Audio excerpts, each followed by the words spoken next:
Bueno, vamos a trabajar sobre el tema de mercado de factores. Este es un mercado que lo hemos postergado hasta el momento y yo siempre les dije ya lo vamos a ver, pero bueno, los tiempos a veces se nos van acotando y, y bueno, es interesante porque acá cambiamos el rol. Nosotros estamos acostumbrados a pensar de que los demandantes somos los consumidores y que los oferentes son las empresas, ¿sí? Porque estamos en el mercado, por lo general, hasta ahora hemos hablado del mercado de bienes y servicios. Ahora bien, ¿qué pasa cuando las familias, ¿sí? Son proveedoras de las empresas? ¿De qué? Bueno, de mano de obra, de trabajo, ¿sí? ¿Sí? Mano de obra, trabajo, que es lo mismo, de capital o de la tierra, porque los propietarios de la tierra son las familias. Los propietarios del capital son las familias. Por eso hay que separar al empresario de la empresa.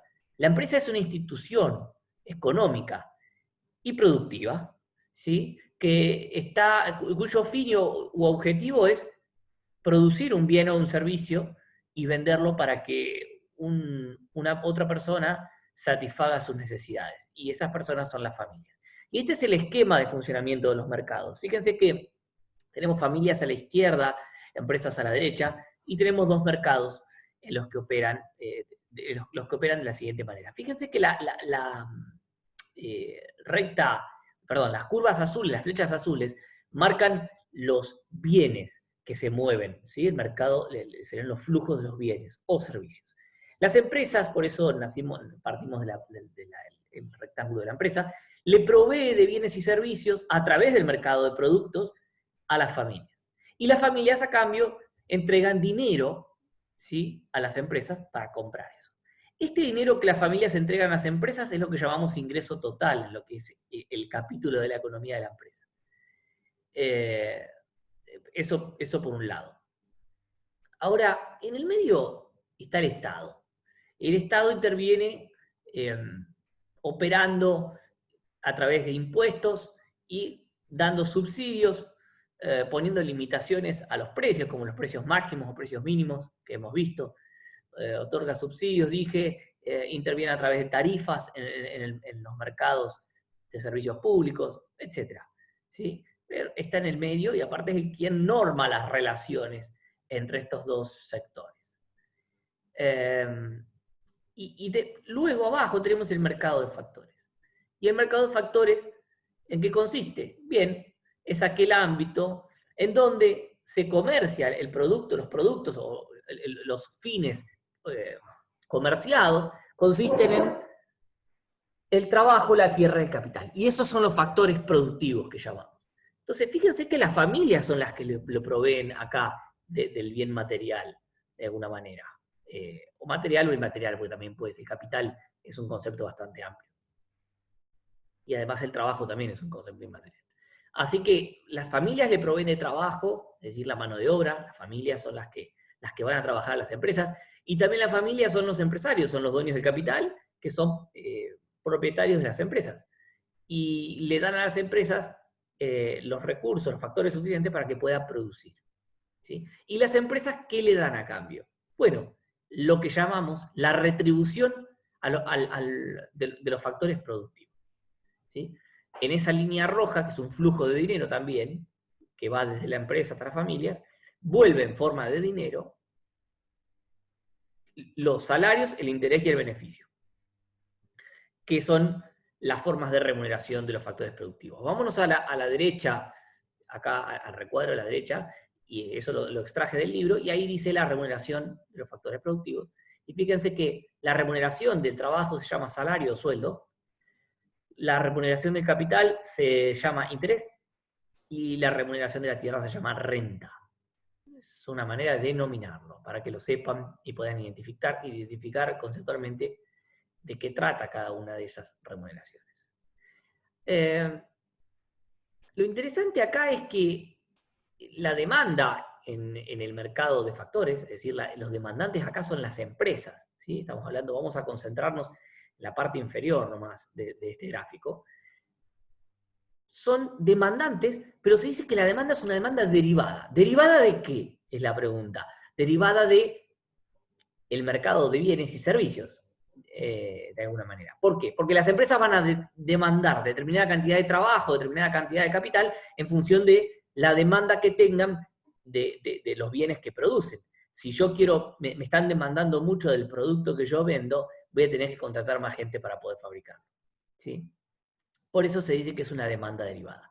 Pero acá lo importante es entender de que las familias que entregan tierra, trabajo, capital, son la oferta del mercado de factores. Y la demanda son las empresas. Acá abajo coloqué en este recuadro algo que me pareció interesante. No sé bien cuánto tiene de incidencia en lo que estamos diciendo, pero sí me pareció interesante la distinción entre riqueza y el ingreso de un país. Porque la riqueza es la acumulación de bienes tangibles, y ahí dice tangibles o físicos, y también los financieros que tiene alguien, la acumulación, ¿sí? El stock de riqueza. Y otra cosa muy distinta es el ingreso, que tiene que ver con el flujo, ¿sí? Con vamos a traducirlo a la economía de una familia. Una cosa es todo lo que tienen propiedades, vehículos y en plazos fijos y en efectivo a la casa, y otra muy distinta es el salario que cobran mensualmente. El salario es el ingreso. La riqueza es la acumulación, el stock de capital.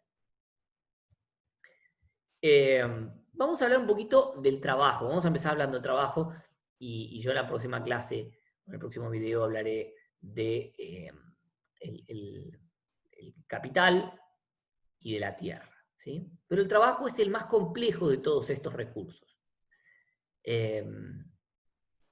Y la pregunta que cabe hacerse es cuánto trabajo incorporará una empresa, hasta qué punto va a incorporar trabajo una empresa. Y eso se va a dar, dice la teoría microeconómica que estamos analizando en el libro de Mochoni y Becker, mientras que el ingreso por cada trabajador incorporado, ¿sí? Lo que aporta el ingreso a cada trabajador incorporado, ¿cómo me doy cuenta cuánto aporta?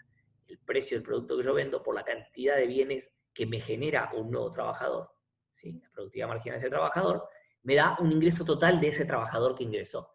Cuando ese ingreso que me generó ese trabajador sea mayor que el costo de incorporarlo, es decir, el salario, quiere decir que me está conviniendo contratar más trabajadores. Veámoslo, lo mismo estoy diciendo más abajo. El óptimo de trabajadores contratados es el precio del producto que yo vendo por la productividad marginal del trabajo, es decir, cuánto me agrega en unidades productivas ese nuevo trabajador que contraté, cuando ese valor, que es un valor monetario porque está multiplicado por la variable precio, iguale al salario, quiere decir que estoy en un óptimo de contratación de trabajadores. Ya agregar un trabajador más, seguramente por la ley de rendimientos decrecientes, ¿sí? Que va a ir achicando la productividad marginal del trabajo. Estamos partiendo de un análisis donde estamos en competencia perfecta, porque para diferentes niveles de producción el precio está constante, ¿sí? O sea, estoy haciendo un análisis constante en el precio, por eso digo competencia perfecta. Y bueno, de alguna manera tiene que reportar un beneficio contratar a un trabajador más, porque si lo que me va a reportar en el ingreso por la mayor producción que haga con ese trabajador no se traduce o no contrasta con el salario, porque el salario es mayor, entonces voy a tener inconvenientes porque voy a perder plata. Entonces, la demanda ahora del trabajo, hablemos un poco de la demanda. Recuerden que los demandantes son las empresas, ¿sí? Los oferentes son los trabajadores. La demanda de trabajo es la cantidad de personas que están dispuestas a contratar las empresas para cada nivel de salario.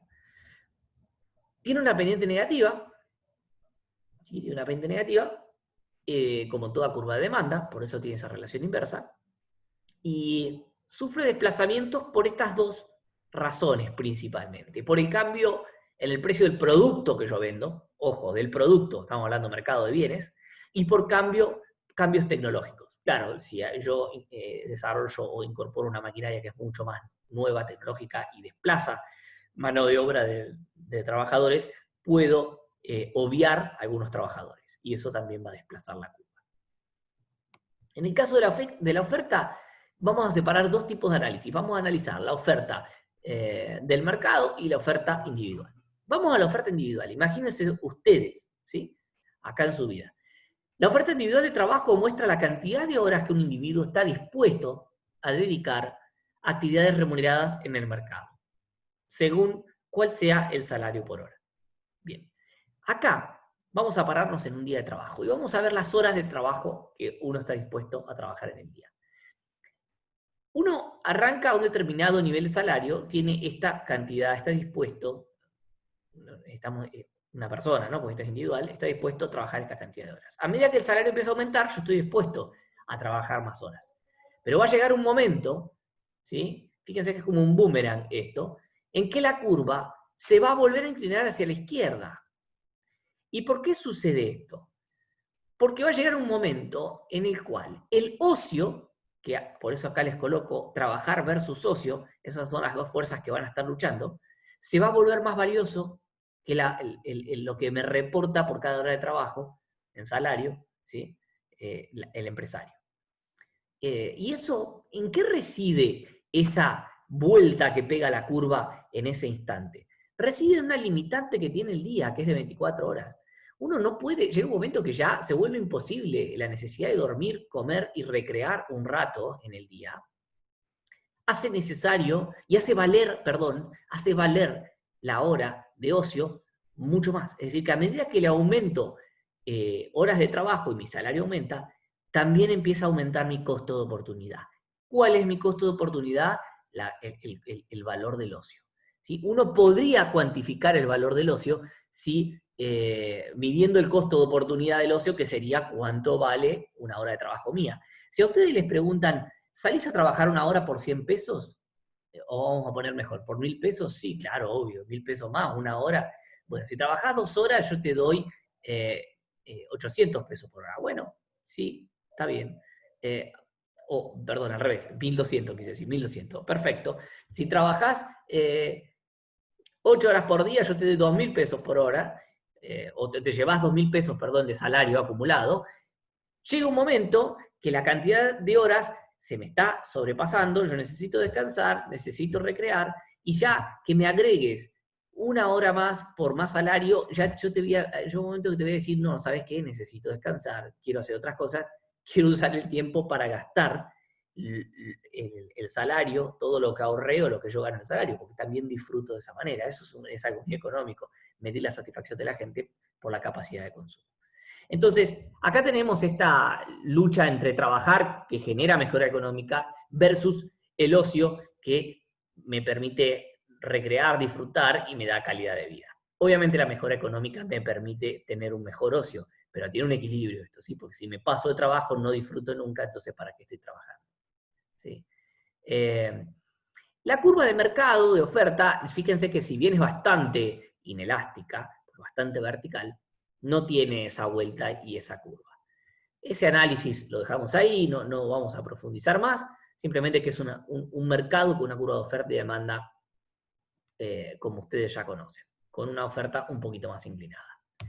¿Y qué tipo de desempleo uno encuentra? Recuerden que el desempleo, en el libro lo van a poder leer, el desempleo se mide por aquellas personas que están buscando trabajo, ¿sí? Y no encuentran. No el que no está buscando trabajo no entra dentro del desempleo, tampoco los jubilados, ¿sí? Ni las personas que están fuera de edad laboral. Y el desempleo se puede clasificar en 3 tipos, en principio, pero los primeros 2 están dentro del mismo subítem, y uno es el friccional, que es el movimiento habitual del mercado laboral, ¿sí? Que es ese desempleo rotativo, porque las personas cambian de trabajo, y mientras cambian de trabajo uno le hace la consulta en ese momento, en una encuesta, supónganse, y tengo a la persona desocupada, pero acaba de dejar un trabajo hace un mes, y quizás tarde 1, 2 o 3 meses en encontrar otro trabajo. Por lo tanto, eso se considera desempleo, porque son personas que buscan trabajo, pero en realidad no son personas que en realidad no encuentran trabajo, sino que están negociando una mejor relación laboral, de última, y están esperando a que se vuelva a desocupar y habilitar un puesto de trabajo nuevo. Eso se llama desempleo friccional. Es una acumulación de desempleo que es mínima y que tiene que ver con esa rotación que tiene la gente en el mercado laboral. Después tenemos el desajuste laboral, que se da cuando los trabajadores no reúnen las condiciones, es decir, hay desempleo porque los trabajadores no están capacitados. ¿Dónde puede encontrarse esto? En economías en sociedades muy pobres, donde hay poco desarrollo educativo y de capacidad técnica para realizar una actividad, donde se hace una apertura económica muy grande, vienen capitales de exterior muy desarrollados y no encuentran, o mismo mercado interno puede generar determinada demanda laboral que el mercado no puede brindar. Entonces se produce un desajuste laboral. Eh, Supónganse que viene a la Patagonia y se instala, hay algunas empresas del Silicon Valley, del mundo de la informática de Estados Unidos, probablemente en principio no pueda satisfacer su demanda con los trabajadores que estamos en la región, ¿sí? Porque no va a tener el volumen de gente que necesita. Y después tenemos en tercer lugar la rigidez salarial. ¿En qué consiste? Simplemente esto es un análisis bien de mercado. Consiste en que el salario es mayor que el salario de equilibrio. Es decir, el salario que está estipulado en el mercado es mayor que el salario de equilibrio. ¿Sí? Eh, y esto se da por salarios mínimos que coloca el Estado, cuando el Estado obliga a un salario mínimo y el mercado está queriendo poner un valor por debajo, ¿sí? Una explicación muy de mercados, muy liberal de mercados, bastante difícil de aceptar, sobre todo después de que apareció Keynes en el mundo, pero bueno, el año que viene, si tienen macroeconomía, lo podrán desarrollar más, el tema, y por los sindicatos, que por ahí piden salarios muy altos, que no es el salario al que el mercado está dispuesto a operar. Eso es todo y bueno, la próxima clase nos veremos y trabajaremos sobre esto.